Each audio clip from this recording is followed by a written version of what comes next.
নমস্কার, বাংলা সেরা গল্পে সবাইকে জানাই স্বাগত। শুরু করছি আজকের গল্প। আজ পড়ে শোনাব সাহিত্যিক বিভূতিভূষণ বন্দ্যোপাধ্যায়ের লেখা গল্প বুধোর মায়ের মৃত্যু। বুধমণ্ডলের মায়ের হাতে টাকা আছে সবাই বলে। বুধমণ্ডলের অবস্থা ভালো, ধানের গোলা 2-3টে। এত বড় যে দেশব্যাপী দুর্ভিক্ষ গেল গত বছর, কত লোক না খেয়ে মারা গেল, বুধমণ্ডলের গায়ে এতটুকু আঁচ লাগেনি। বরং ধানের গোলা থেকে অনেককে ধান কর্জ দিয়ে বাঁচিয়ে রেখেছিল। সবাই বলে বুধোর টাকা বা ধান সবই ওই মায়ের, বুধোর নিজের কিছুই নেই। বুড়ির দাপটে বুধমণ্ডলকে চুপ করে থাকতে হয়, যদিও তার বয়স হলো এই 47। ওর মার বয়স 72 ছাড়িয়ে গিয়েছে। আমি কিন্তু অত্যন্ত বাল্যকাল থেকে ওকে যেমন দেখে এসেছি, এখনও অনেক কাল পরে দেশে এসে আবার বাস করছি কিনা ঠিক তেমনি আছে। তবে মাথার চুলগুলো যা পেকেছে। অনেক দিন আগের কথা মনে পড়ে। হরিরায়ের পাঠশালায় আমি তখন পড়ি। বিকেলবেলা তেঁতুল গাছের ছায়া দীর্ঘতর হয়ে হরিরায়ের ক্ষুদ্র চালাঘরের সামনেকার সারা উঠোন ছেয়ে ফেলেছে। ছুটি হয় নামতা পড়ানো শুরু হবে এখন। এমন সময় কালীপদ রায় আর চণ্ডীদাস মুখুজ্জে এসে হরিরায়ের সঙ্গে গল্প জুড়লেন। কালীপদ রায় গল্পের মধ্যে বুধোর মায়ের সম্বন্ধে এমন একটা উক্তি করে বসলেন, যাতে আমি অবাক হয়ে প্রৌঢ় দাদুর মুখের দিকে চেয়ে রইলাম। চণ্ডী মুখুজ্জে মশাই জবাব দিলেন, আর বলো না ও মাগির কথা, অনেক টাকা খুইয়েছি ও মাগির পেছনে। জবাবটা আজও বেশ মনে আছে। একটু বেশি পাকা ছিলাম বয়সের তুলনায়, সুতরাং স্ত্রীলোকের পেছনে টাকা খরচ করার অর্থ আমি বুঝতে পারলাম। আর একটু বয়স বাড়লে শুনেছিলাম বুধোর মা গ্রামের অনেকেরই মাথা খারাপ করেছিল। বুধোর মা বাল বিধবা। ওই ছেলেটিকে নিয়ে স্বামীর গোলার ধান দাদন দিয়ে কত কষ্টে সংসার নির্বাহ করেছে, এই রকমই শুনতাম। আমি যখনকার কথা বলছি তখন বুধোর মায়ের বয়স 40-এর কম নয়, কিন্তু তখনও তার বেশ চেহারা, আঁটো-সাঁটো গড়ন, মাথায় এক ঢাল কালো চুল। আমার বাবার বয়সী গ্রামশুদ্ধ লোকের প্রণয়িনী। তারপর বহুবার বুধোর মাকে দেখেছি অনেক বছর ধরে, সেই এক চেহারা, এতটুকু টসকায়নি কোনোদিন। দেশ ছেড়ে চলে গেলাম ম্যাট্রিক পাশ করে। পড়াশুনো শেষ করে বিদেশে চাকরি করে বোমার তাড়ায় সেবার আবার এসে গ্রামে ঘর বাড়ি সারিয়ে বাস করতে শুরু করলাম। কাকে জিজ্ঞাসা করলাম, বলি সেই বুধোর মা বেঁচে আছে? খুব, কাল ঘাটে দেখলে না? না। আজ দেখো এখন, তার মাথার চুল পেকে গিয়েছে বলে চিনতে পারোনি। 2-1 দিনের মধ্যে বুধোর মাকে দেখলাম। চেহারা ঠিক তেমনি আছে যেমন দেখেছিলাম বাল্যে। মুখশ্রী বিশেষ বদলায়নি, শুধু মাথার চুলগুলো সাদা হয়ে গিয়েছে যা। অনেকে হয়তো ভাববেন 70-72 বছর বয়সে মুখের চেহারা বদলায়নি, এ কখনো সম্ভব? তারা বুধোর মাকে দেখেননি। নিজের চোখে না দেখলে আমিও বিশ্বাস করতাম না। সেকালের বুধোর মার মাথায় যেন সাদা পরচুলা পরিয়ে দেওয়া হয়েছে। প্রথম দেখবার দিন আমার এমনই মনে হলো। পরে কিন্তু বুঝলাম তা নয়, ওর বয়স হয়েছে। একদিন আমার বাড়িতে বুড়ি লেবু দিতে এসেছিল। ওকে দেখে মনে হলো, হায় রে কালুপদ দাদু, চণ্ডীদাস জ্যাঠার দল, আজও তোমরা বেঁচে থাকলে তোমাদের মুন্ডু ঘুরিয়ে দিতে পারত বুধোর মা। কত পয়সাই এক সময়ে তোমরা খরচ করে দিয়েছ ওর পেছনে। বললাম, এসো বুধোর মা, কি মনে করে? অনেক দিন পরে দেখলাম। আর বাবা, গায়ে ঘরে থাকো না, তা কি করে দেখব? বাত হয়েছে বাবা, এখন একটু সামলেছি, তাই উঠে হেঁটে বেড়াচ্ছি। হাতে কি? গোটা কত কাগজি লেবু, বলি দিয়ে আসি যাই। তুমি আর আমার পঞ্চা 2 মাসের ছোট বড়। তুমি হলে ভাদ্র মাসে, পঞ্চা হয়েছে আষাঢ় মাসে। তা আমায় ফেলে চলে গেল। পঞ্চা মারা গিয়েছে? হ্যাঁ বাবা, অনেক দিন হয়েছে, বছর 3-4 হলো। গাঁয়ের যাকে জিজ্ঞেস করি ওকে ভালো কেউ বলে না। একদিন ওদের বাড়ির সামনের পথ দিয়ে যাচ্ছি, দেখি ওদের বাড়িতে ঝগড়া ও কান্নাকাটির শব্দ। দাশু কুমোর রাস্তার ধারেই পণ পোড়াচ্ছে। বললাম, পণে আগুন দিলে কবে দাশু? প্রাত পেন্নাম দাদা ঠাকুর, পণ কাল ধরিয়েছি, জ্বলছে না ভালো। অনেক হাঁড়ি কাঁচা আসবে, কাঠের অমিল দা ঠাকুর। তোরা কি কাঠ দিয়ে পণ জ্বালাস না পাতা দিয়ে? শুধু পাতা কি জ্বলে? দা ঠাকুরের কথার কেমন ধারা। হ্যাঁ রে, বুধদের বাড়িতে কান্নাকাটি কিসের রে? ওই বুধর মা ছেলের বউয়ের সঙ্গে ঝগড়া করছে। বুধর বউ বুঝি ঝগড়াটে? ওই বুড়ি আসল ঝগড়াটে। ওর দাপটে অত বড় বুড়ো ছেলের টুঁ শব্দ করবার জো নেই। তার ছেলের বউয়ের সব মুঠোর মধ্যে পুরে বসে আছে, টাকা করি ধানের গোলা সব ওর নামে। ছেলে কাজেই জুজু হয়ে থাকে, চিরকালের খারাপ মাগি। ওর স্বভাব চরিত্র তো ভালো ছিল না কোনো কালে। টাকা আসে কি অমনি দা ঠাকুর? ওর বড় ছেলেটা বুঝি মারা গিয়েছে, সেই পঞ্চা? সে ওই মায়ের জ্বালায় বউ নিয়ে এ গাঁ থেকে উঠে গিয়ে হীনরায় বাস করল। বড় বউটার সঙ্গেও শুধু ঝগড়া আর ঝগড়া। বুধর মার দাপটে এ পাড়া কাঁপে দা ঠাকুর। আমাদের কিছু বলবার জো নেই। সবাই কিছু না কিছু ধারে ওর কাছে, ভয়ে কেউ কিছু বলতে পারে না। কেন? বাচ্চা বাচ্চা নিয়ে ঘর করে সবাই। দরকারে অদরকারে ধানের জন্য বুড়ির কাছে হাত পাততে হয়, পয়সার জন্যে হাত পাততে হয়। পাড়া শুদ্ধ সকলের মহাজন, কেডা কথা বলতে পারে? পৌষ মাসে আমার নতুন কেনা জমিতে সামান্য কিছু ধান হলো। আমার ধান রাখবার জায়গা নেই। সকলে বললে, বুধকে বলুন ওর গোলায় জায়গা আছে। তবে ওর মা, বুধর মাকে গিয়ে বললাম সোজাসুজি, ওগো আমাদের দুটো ধান রাখবে তোমার গোলায়? আমার গোলায় জায়গা কোথায় বা ঠাকুর? কতটি ধান? 20-4-5 রেখে দিতেই হবে, নষ্ট হয়ে যাবে ধান তোমার গোলা থাকতে। বুধর মা হেসে বললে, তা রেখে দিয়ে যাও, তবে চোর কি ইন্দুরে ধান নষ্ট করলি আমাকে দায়ী ক্ষতি হবে না তো? হায় কালীপদ দাদু, তুমি বেঁচে থাকলে হয়তো ওর হাসিটা এত বয়সেও মাঠে মারা যেত না। ভালো করে চেয়ে দেখে মনে হলো এখনও ওকে বুড়ি বলা চলে না। অন্তত বুড়ি বলতে যা বোঝায় তাও নয়। বেশ দোহারা চেহারা, লম্বা আঁটোসাঁটো গড়নের একটা আভাস আসে বটে, কিন্তু তা নয়, ঢিলেঢালা হয়ে গিয়েছে শরীর। তবে মুখের চেহারা এখনও আশ্চর্য রকমের ভালো, এত বয়সেও। গর্ব ও তেজ ওর চালচলনে, চোখের দৃষ্টিতে, হাত পা নাড়ার ভঙ্গিতে।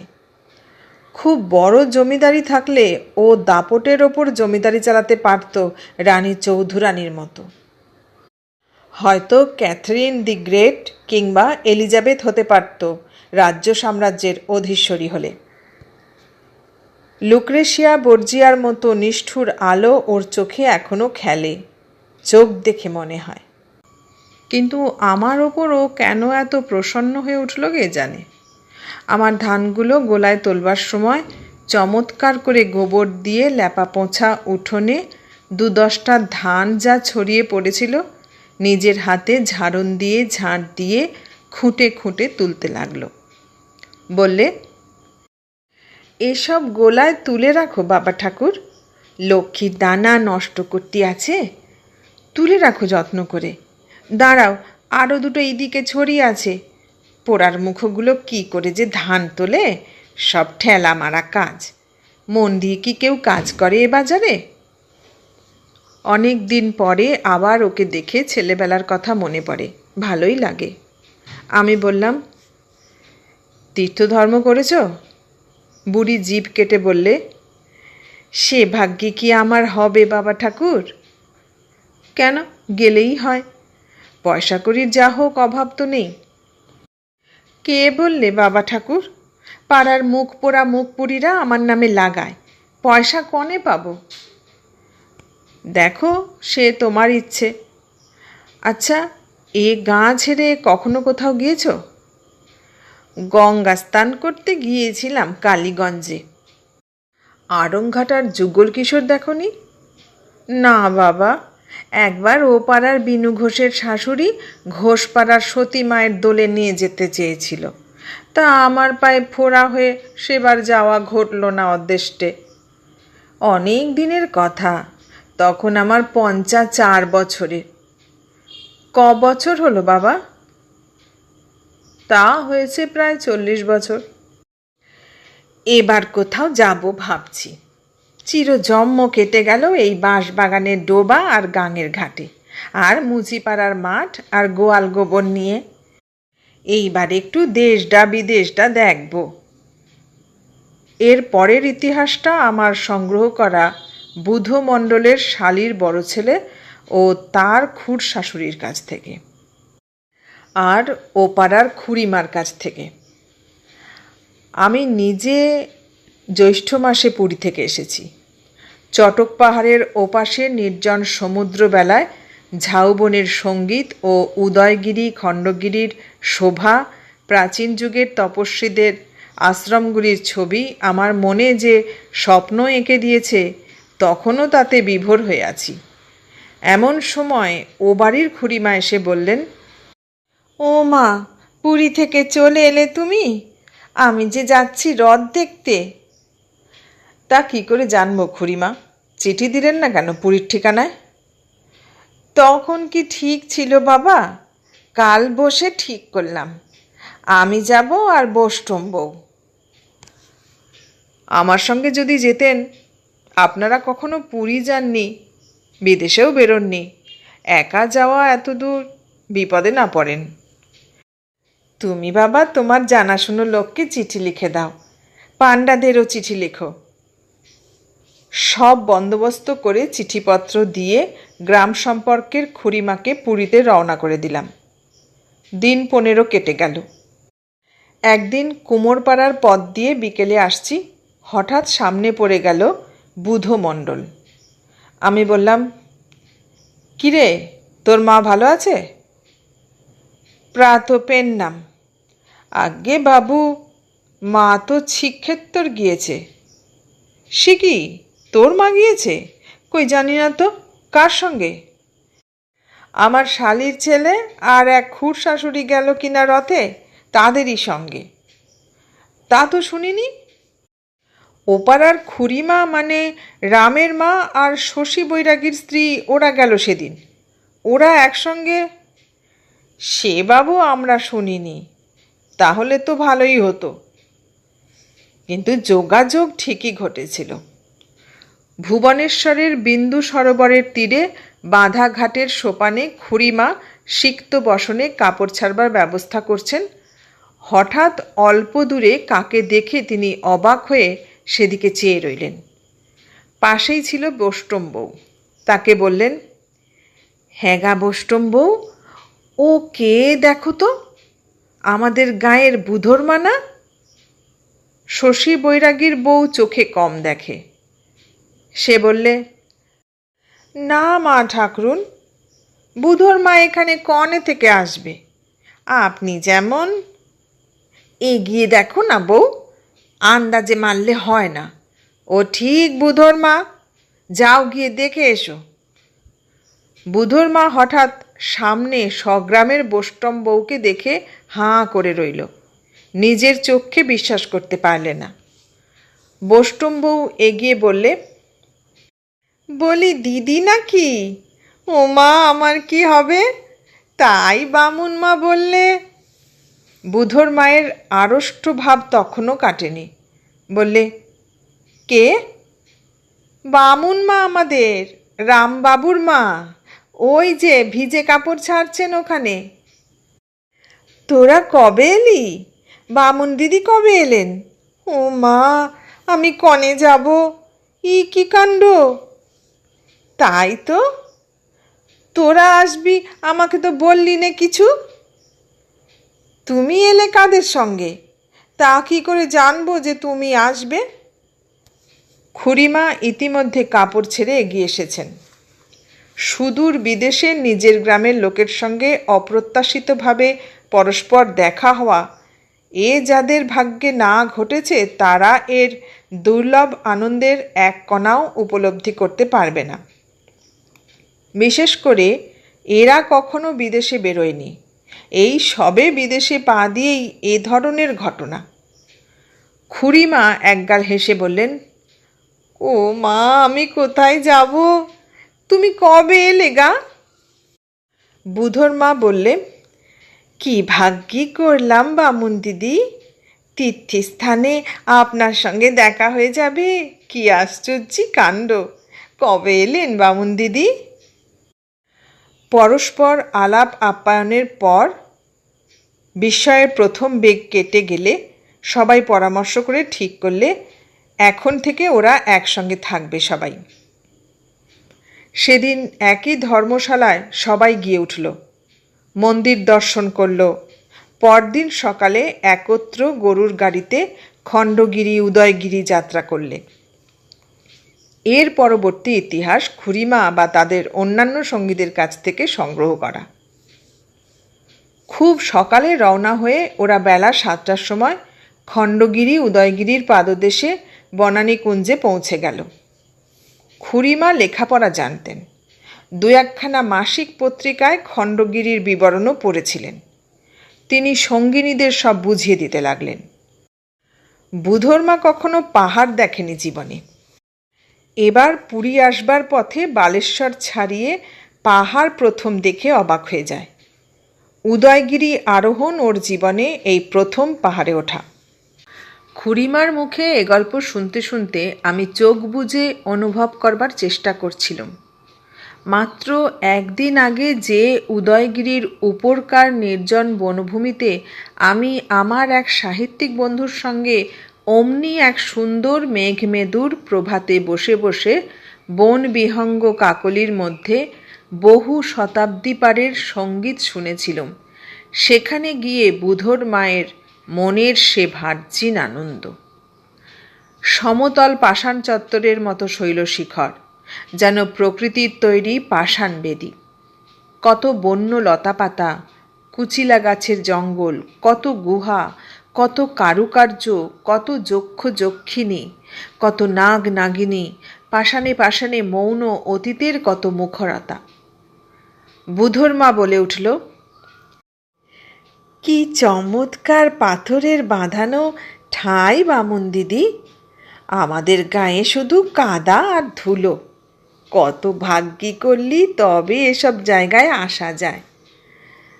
আচ্ছা, ওসব ঘরের মতো তৈরি করেছে কারা পাহাড়ের গায়ে? মুনি ঋষিদের গুহা। মুনি ঋষিদের কি বললে বামুন দিদি?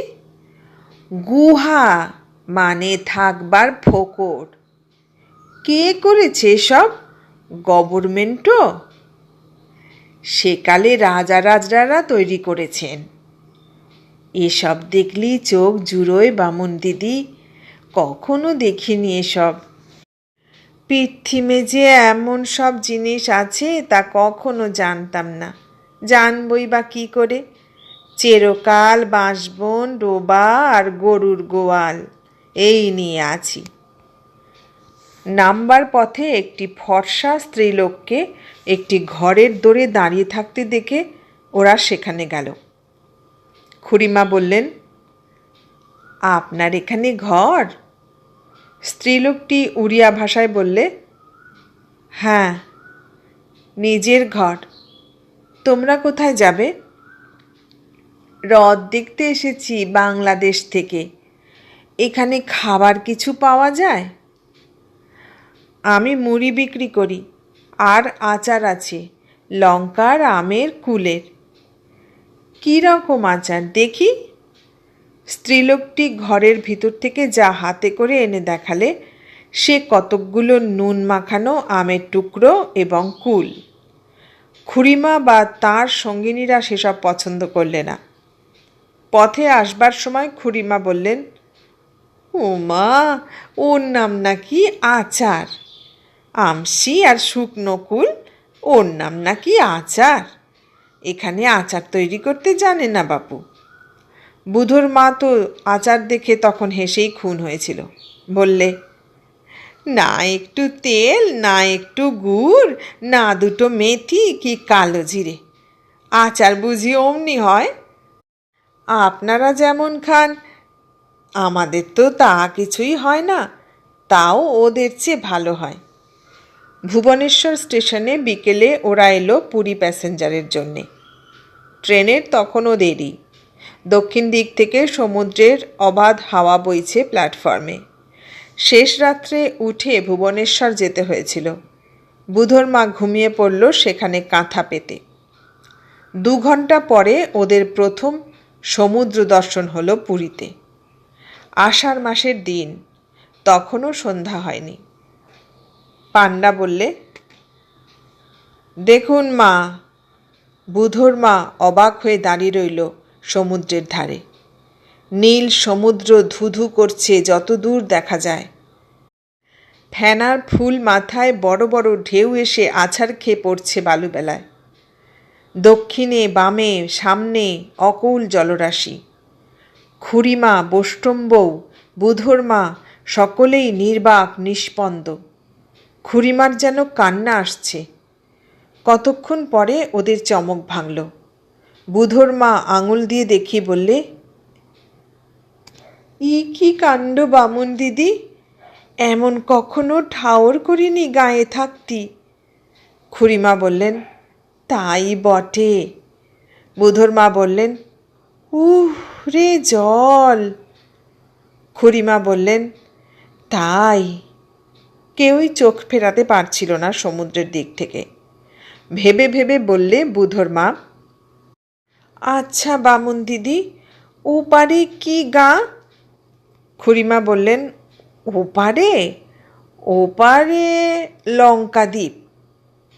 রাম রাবণের সেই লঙ্কা বামুন দিদি? হ্যাঁ। কি কাণ্ড! একদিন মরছিলাম ডোবায় আর বাঁশবনে পচে, কত কি দেখলাম। চলো সব এক্ষুনি গিয়ে মন্দিরে ঠাকুর দর্শন করে আসি। জগন্নাথ বিগ্রহ ও বিরাট মন্দির দেখে সবাই অত্যন্ত খুশি। রাত 9:30টার পরে জগন্নাথ বিগ্রহের সিঙার বেশ হবে শুনে ওরা সকলে মন্দিরের অন্য অনেক মেয়েদের সঙ্গে বসে রইল। একটি বৃদ্ধার সঙ্গে খুড়িমার খুব আলাপ হয়ে গেল। তার বাড়ি হুগলি জেলার সিঙ্গুরের কাছে কামদেবপুর। বাড়িতে তার 2 ছেলে চাষবাস দেখে। তাদের ছেলেপুলে অনেকগুলি, মস্ত সংসার। বৃদ্ধার ভালো লাগে না সংসারের গোলমাল। বছরের মধ্যে 4-5 মাস পুরীতে প্রতি বৎসর কাটিয়ে যান। ভগবানের কথা, গীতার কথা ইত্যাদি বলতে ও শুনতে খুব ভালোবাসেন। মন্দিরে কোনো এক সাধু এসেছেন, রোজ সন্ধ্যায় গীতার ব্যাখ্যা করেন। সেসব শুনলে মানুষের মন আর ছোট জিনিস নিয়ে মত্ত থাকতে পারে না। কাল খুড়িমার সময় হবে কি, তাহলে সিংদরজার কাছে তিনি দাঁড়িয়ে থাকবেন, নিয়ে যাবেন সেই সাধুর কাছে ওকে বা ওর সঙ্গিনীদের। পান্ডা ওদের বাসায় নিয়ে এলো। দোতলা ঘরের একটা কুঠুরিতে ওদের থাকবার জায়গা। ছোট জানালা দিয়ে সমুদ্রের হাওয়া আসছে। দেওয়ালের গায়ে বাঁশের আড়ায় অনেকগুলো বেতের পেটরা তোলা। পান্ডা গিন্নি বললে, ওগুলোতে ওদের কাপড় চোপড় থাকে। পান্ডার বাড়িতে শালগ্রাম শিলার নিত্য পূজা হয়। বাড়ির মেয়েরা যেমন সুন্দরী তেমনই ভক্তিমতী। দোতলায় ছোট্ট ঠাকুর ঘরে কাঁথা পাতা, কড়ি ঝিনুকের দোলায় গৃহদেবতা বসানো, দেওয়ালে পদ্ম আঁকা, সর্বদা ধূপধুনোর গন্ধ সে ঘরে। মেয়েরা স্নান করে ঠাকুরের স্তব পাঠ করে, ধপধপ করে ওদের গায়ের রং, মাথায় এক ঢাল করে কালো চুল। বড় মেয়েটির নাম রুক্মিণী। সে বলে, মোর বাবা ভিতরছ পাণ্ডা। খুড়িমা বলেন, সে কি? রুক্মিণীর মা বুঝিয়ে বলে, পাণ্ডাদের মধ্যে বড়, সিঙার বেশ করবার একমাত্র অধিকার ওদের, সেই জন্যে উপাধি সিঙারি। বৃন্দাবন সিঙারির পুত্র গোবিন্দ সিঙারি। অনেক বেশি মান ওদের। 2 জন গোমস্তা, 3-4 জন ছড়িদার মাইনে করা, কটক থেকে পর্যন্ত যাত্রী বাগি আনে। রাত্রে ওদের জন্যে এলো ঘিয়ে ভাজা মালপোয়া। ভুর ভুর করছে গব্বঘৃতের সুগন্ধ তাতে। আরও 2-3 রকম মিষ্টি। পাণ্ডা গৃহিণী বললেন, কাল কণিকা প্রসাদ আনিয়ে দেব শ্রীমন্দির থেকে। মধ্যাহ্ন ধূপ সরে গেলেই লোক পাঠাবো। সকালে উঠে ছড়িদার ওদের দিয়ে সমুদ্র স্নান করাতে গিয়ে একজন নুলি আর জিম্মা করে দিলে। বুধোর মা বলে উঠল, ও বামুন দিদি, ই কি কাণ্ড! এ যে আমারে নিয়ে নাচতে লাগলো ঢেউয়ে। বৈষ্ণব বউকে উত্তাল এক ঢেউয়ে তুলে নিয়ে সপাটে এক আছাড় মারলে বালির চড়ায়। স্নানান্তে মন্দিরে গিয়ে সবাই ঠাকুর দর্শন করলে। কাল রাত্রের সেই বৃদ্ধাটির সঙ্গে বিমলা দেবীর মন্দিরে দেখা। তিনি নিজে নিয়ে গেলেন ওদের নৃসিংহদেবের মন্দির প্রাঙ্গণ পার হয়ে। সেদিন মধ্যাহ্ন ধূপ সরতে একটু দেরি হয়ে গেল। কণিকা প্রসাদ নিয়ে পৌঁছল বাসায় বেলা 4টের সময়। খুড়িমার একটু কষ্ট হলো। অন্যান্য সঙ্গিনীদের খাওয়া অভ্যেস বেলা 3টের সময়। তারা বিশেষ অসুবিধে অনুভব করলে না। সন্ধ্যাবেলায় বিমলা দেবীর মন্দিরের চাতালে সেই সাধুটির গীতা ব্যাখ্যা হচ্ছে। ওরা সবাই গিয়ে বসলো সেখানে হাত জোর করে। আরও অনেক বৃদ্ধা সেখানেই উপস্থিত, প্রায় সকলের হাতেই জপের মালা। সকলে এক মনে গীতার ব্যাখ্যা শুনছে। বুধোর মা কিছুই বুঝলে না।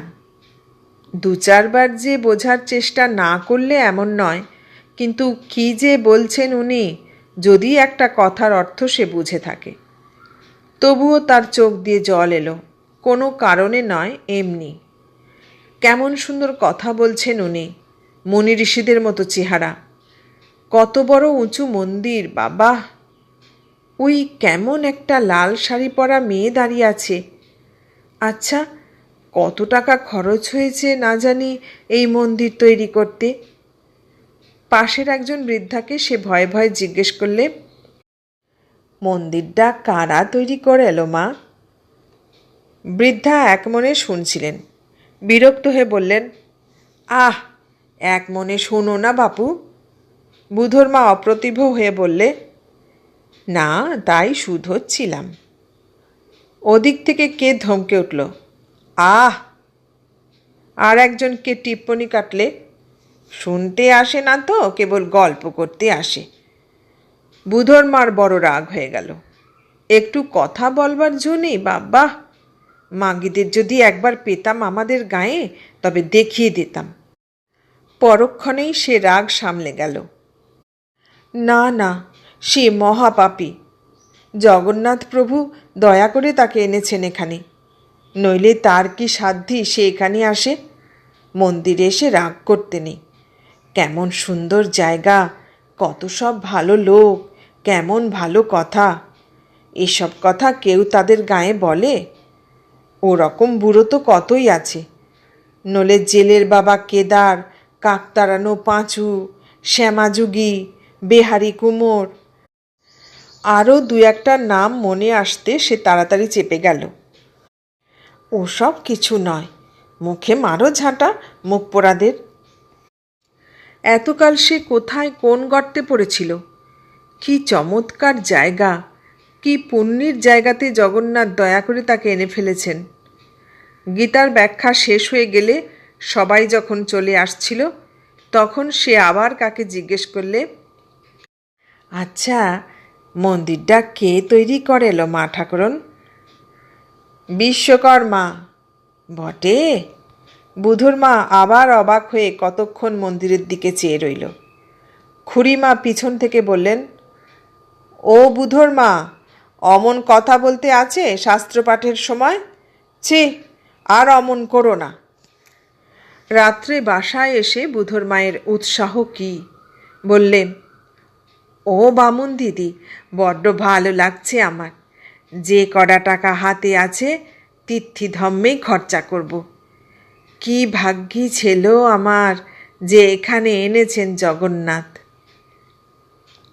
রুক্মিণীর মা ওদের কাছে বসে বসে জগন্নাথ দেবের অনেক মহিমা কীর্তন করলেন।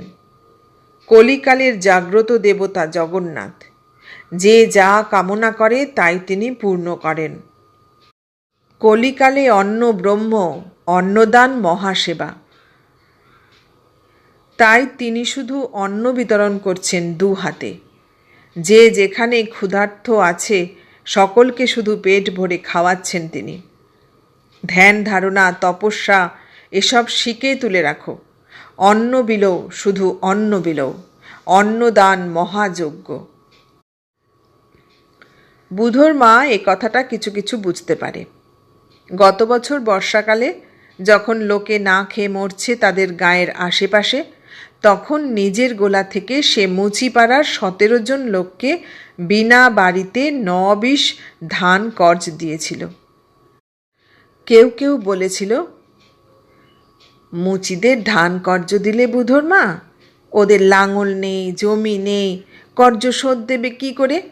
বাড়ি দেওয়া তো চুলোই যাগ্গে। বুধর মা গ্রাহ্য করেনি সেসব কথা। আজ সিঙারি গিন্নির মুখে জগন্নাথের অন্নদান মাহাত্ম্য শুনে ওর বুকখানা 10 হাত হলো। ভগবান তাকে ঠিক পথেই চালিয়ে নিয়ে গিয়েছেন তাহলে। সবাই তাকে মন্দ বলে তাদের গায়ে, তারা এসে দেখুক এখানে। সন্ধ্যাবেলা মন্দিরে ঠাকুর দর্শন করতে গিয়ে বিগ্রহের দিকে চেয়ে ও আজ ভালো করে দেবতাকে যেন বুঝতে পারলে। সে যা বোঝে, অন্নদান মহাপুণ্য। সে নিজের গোলার ধান গত বছর আকালের সময় বার করে মুচিদের দিতে যায়নি? গনসামুচির ভাই বউ ছোট্ট খোকাটার হাত ধরে এসে ওকে আর বছর শ্রাবণ মাসে বললে, ও দিদিমা, কাল থেকে মোর খোকার পেটে 2টো দানাও যায়নি। একটা উপায় যদি না করেন, সব শুদ্ধ না খেয়ে মরতে হবে। ধামা বেঁধে তোমার নাতি আজ 2 দিন আগে 8 আনা রোজগার করে এনেলো। তাতে কদিন খাওয়া হবে বলো? 2 টাকা করে চালির কাঠা, একটা হিল্লি করতে হবে দিদিমা। ও বললে, ধামা নিয়ে আসিস এখন মানকের বউ, ধান দেব। একজন যদি নিয়ে গেল অমনি 10 জন এসে পড়ল। মুচিপাড়ার সব ভেঙে পড়ল ধামা কাঠা হাতে। সবাই কান্নাকাটি করতে লাগলো, খেতে পাচ্ছি নে দিদিমা, ধান দাও। কাউকে সে শুধু হাতে ফিরিয়ে দেয়নি। এত দূর থেকেও জগন্নাথ দেব তা জানেন, তাই কি এত দূর থেকে তাকে ডেকে এনেছেন? সেদিন কিসের সেই সব হিজিবিজি কথা বলছিল দাড়িওয়ালা সন্ন্যাসী ঠাকুর, সে কিছুই বুঝছিল না।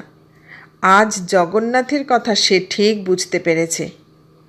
অন্নহীন যে তাকে খাওয়াও, মাখাও, গোলার ধান কর্জ দাও, ওদের বিনা বাড়িতেই কর্জ দাও। খুড়িমাকে সে ফেরবার পথে সব বললে। জ্যোৎস্না রাত্রে সমুদ্রের ধারে ওরা সবাই গেল, বুধর মাও গেল। কুলকিনারা নেই জলের, আর কি চমৎকার জ্যোৎস্না! কাল যে বৃদ্ধটির সঙ্গে মন্দিরে দেখা, তিনিও ছিলেন। কে একজন বড় সন্ন্যাসী, নাম শ্রীচৈতন্য, এমন জ্যোৎস্না রাত্রে নাকি সমুদ্রে ঝাঁপ দিয়ে পড়েছিলেন। উনি বলছিলেন সে গল্প।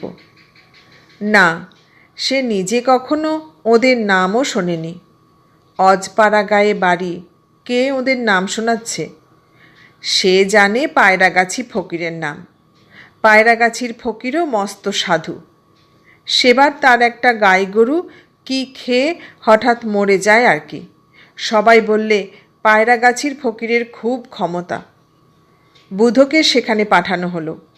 ফকির সাহেবের সামান্য কি ওষুধে গরু একেবারে চাঙ্গা হয়ে উঠল। ওরা সবাই ভালো, সবাই বড়, সেই কেবল পাপী। বুধোর মাও দুহাত জুড়ে পায়রাগাছির ফকির সাহেবের উদ্দেশ্যে প্রণাম করে। খুড়িমা বললেন, চলো বুধোর মা, বাসায় ফিরি, ভালো লাগছে?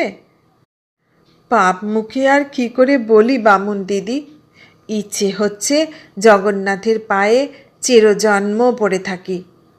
শুধু ওই ছোট নাতনিটার মায়া, আমার হাতে না হলেই দুষ্টু মেয়ে খাবে না।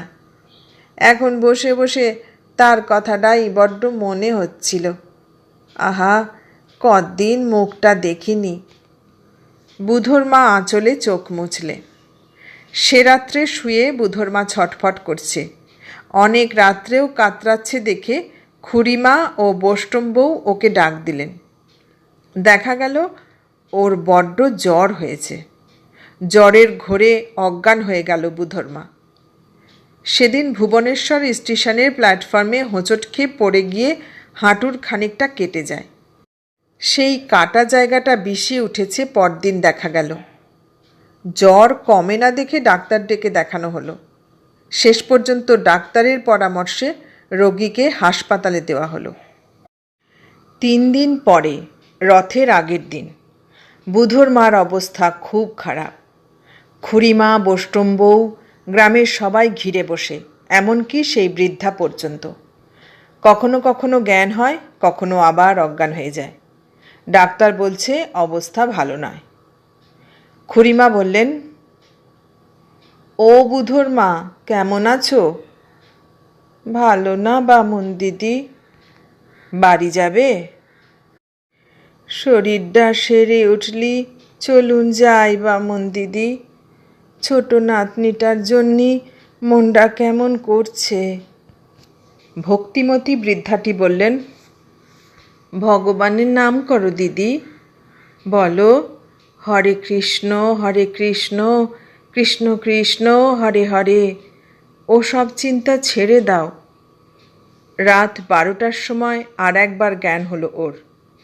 জ্ঞান হলেই বলে উঠল, ও মুখুজ্জে ঠাকুর, আমার সেই 7 গন্ডা টাকা। খুড়িমা মুখের ওপর ঝুঁকে বললেন, কি বলছো ও বুধোর মা? আমার সেই 7 গন্ডা টাকা আর শাড়ি দেবা না? হরিনাম করো, হরি হরি বলো, বলো হরে কৃষ্ণ কৃষ্ণ কৃষ্ণ হরে হরে। আমবাগানের তলায় মুখুজ্জে ঠাকুরের সঙ্গে সিঁদুর কৌটো গাছটার সঙ্গে দেখা। ঘাটের পথ, লোকজন যাতায়াত বড্ড। এখান থেকে সরে চলো ওদিকে, ও মুখুজ্জে ঠাকুর। আমি খবরটা জানতাম না। রথের দিন 5-6 পরে বুধোর সঙ্গে হঠাৎ পথে দেখা। ওর গলায় কাছা দেখে একটু অবাক হয়ে বললাম, কী রে, গলায় কাছা কেন? বুধো বললে, মা নেই, চিঠি এসেছে কাল, রথের দিন মারা গিয়েছে। পরে একটু থেমে বললে, তিনি ভালোই গিয়েছে, বয়স তো কম হয়নি, কিন্তু এতগুলো টাকা দাদা ঠাকুর কোথায় যে রেখে গেল সন্ধান দিয়ে গেল না। কাউকে তো বলতো না টাকার কথা। গ্রামের সবাই বললে, রথের দিন তীর্থস্থানে মৃত্যু, কি জানি কীরকম হলো। অমন স্বভাব চরিত্রের, চিরকালের খারাপ মেয়ে মানুষ। জগন্নাথের নিতান্ত কৃপা না হলে কি এমন হয়? মাগির অদেষ্ট ছিল ভালো। এতক্ষণ শুনলেন বিভূতিভূষণ বন্দ্যোপাধ্যায়ের লেখা গল্প বুধোর মায়ের মৃত্যু। কেমন লাগলো গল্পটা? ভালো লাগলে লাইক কমেন্ট শেয়ার করবেন আর নতুন বন্ধু হলে সাবস্ক্রাইব করার অনুরোধ রইল। সবাইকে অনেক ধন্যবাদ জানিয়ে আজ এখানেই শেষ করলাম।